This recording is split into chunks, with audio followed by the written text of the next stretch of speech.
We are now officially 2 weeks away from the first round of the NFL draft in Green Bay. There are still plenty of question marks at who the Patriots are taking at 4. There's still plenty of question marks for everyone in the top 4, right? Like this is pretty much still up in the air. Up until last week, we thought Travis Hunter was going to drop to 4. We thought the Giants are going to take Shedeur, and now this is all in flux. And to add to this craziness, the guy who looked to be a can't miss guy a couple months ago, Abdul Carter, is slipping. There are now mock drafts that don't have Abdul Carter going number 1. That used to be split kind of 50-50 with Cam Ward or Abdul Carter going to the Titans. But now there are some questions. There's some questions about his health. He had a shoulder injury at the end of the season. He had a foot injury that continues to linger. That's the one that teams are a little bit more concerned about. He is visiting the Patriots today, which was not expected. He's only visiting 4 teams, so I guess that makes sense that it's the top 4 picks in the draft. But now more and more mock drafts do not have him going number 1. And in fact, some have him dropping all the way to the Patriots at 4. What is happening with this? This was supposed to be like your prototypical edge rusher, game wrecker. Take him at number 1. That is the guy who you can build an entire defense around. Now what's happening? We've got injury stuff. We've got reports coming out about his attitude at Penn State, that he was a great Saturday player, but really coasted during the week, was not a very hard worker during the week. That is a major, major red flag for NFL teams. Like massive. Because, Abdul Carter has all the gifts and he has the stats. And you see the game tape on Saturdays.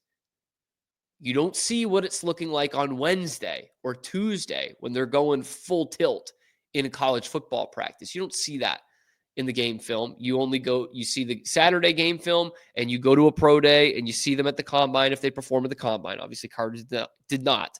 But now the reports are, this guy just kind of coasted during the week. And in the NFL, that's not possible. You can't do that. Ernie Adams, Pink Stripes himself, of great Patriots lore, said it best.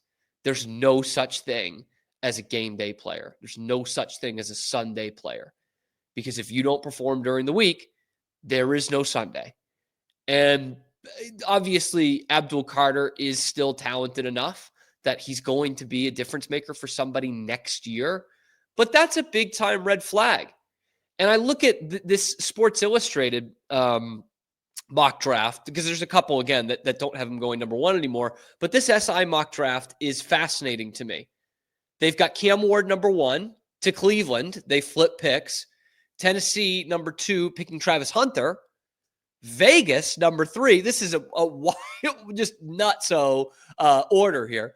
All trades. Vegas at number 3 taking Shedeur Sanders, and the Patriots at number 4. No, they're not there either. They have them trading the number 4 pick to Carolina so that the Panthers could get their foundational defensive player in Abdul Carter. The Patriots trade back to 8th and pick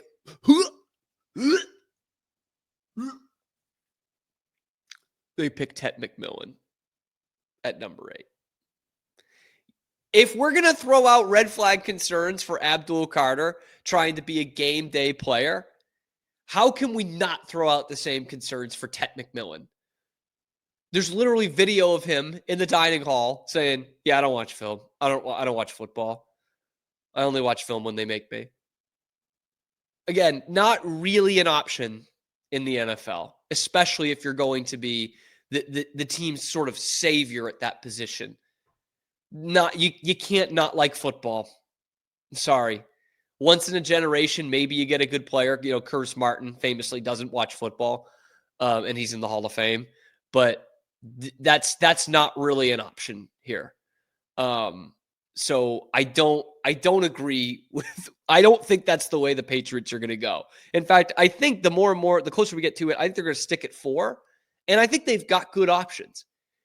And the one that really sticks out to me is now that we see Abdul Carter stock starting to fall just a little bit here, and the possibility that he might be there at 4, the one that really intrigues me is, Would the Patriots draft Jalon Walker at 4, even if Abdul Carter is available? That is the burning question for me. I talked about it on yesterday's show, and you could check out the video on the channel if you didn't see that. I love Jalon Walker. The closer we get to this thing and the more I hear about this kid, the more I watch on this kid, this is a potential game wrecker in and of itself right here. And the differences in the reports we're hearing about these guys off the field and in the facility is way different, right? Abdul Carter, Saturday player, coast during practice, just going off his pure talent, not a very hard worker. That's what we're hearing from people close to the situation as the reports coming out around the league.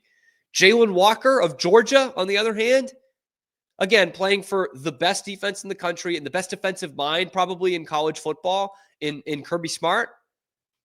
Jalon Walker has been hailed as a coach in the position room. You can't get any more different than those two reports, okay? Jalon Walker, an absolute baller, a terrific talent, unbelievable athlete, can line up a couple different places for you in the middle of your defense. An off-ball linebacker whose best attribute is being a pass rusher, freak athlete that can track down everyone. Abdul Carter has a lot of those same things. Don't get me wrong. He is a game wrecker. He's an unbelievable pass rusher. But you hold on the one hand the coach in the position room, the coach on the field in Jalon Walker, and the injured coaster guy who's going to rely only on his own talent. I think I know which way I'm going, because they didn't say those things they didn't say the things they say about Abdul Carter. They didn't say those about Aiden Hutchinson. They didn't say those about Myles Garrett. They said more of the same things that you hear about Jalon Walker.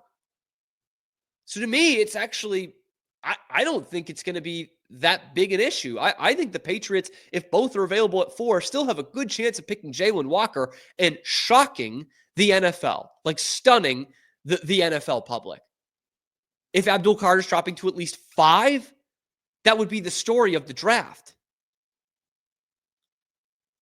Unless Shedeur Sanders drops to the second round, which could happen also, by the way, which is nuts.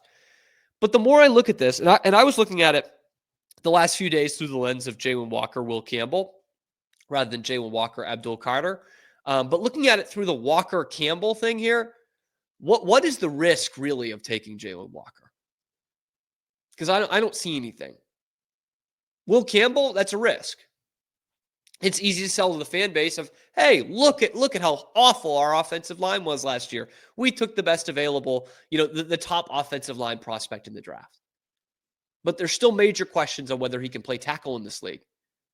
And if he can't, and if you find that out pretty early that he can't play tackle in this league, that's really bad that you picked a guard in the top 5.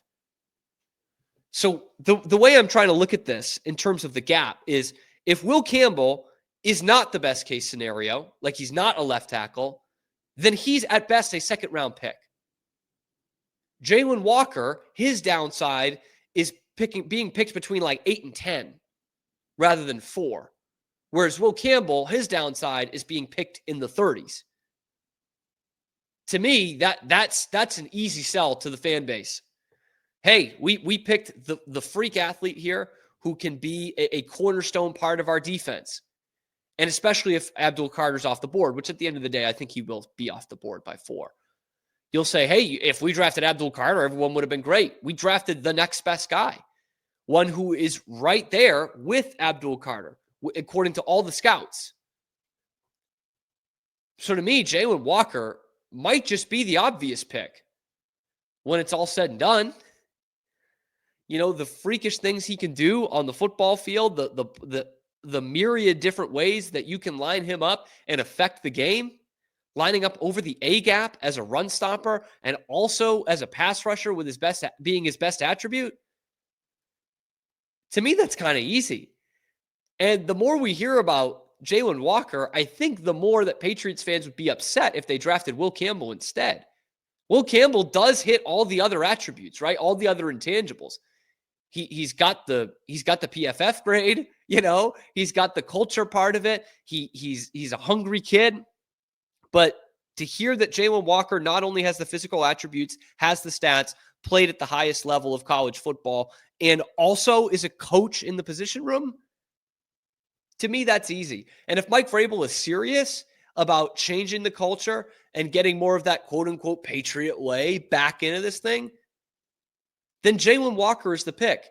And I go as far as saying Jalon Walker is the pick over Abdul Carter if those are the things that Mike Vrabel is serious about. And it would stun the NFL world. Because I look at Jalon Walker and I see all the great attributes of Dont'a Hightower coming out of college, playing for, among other people, Kirby Smart when he was at Alabama.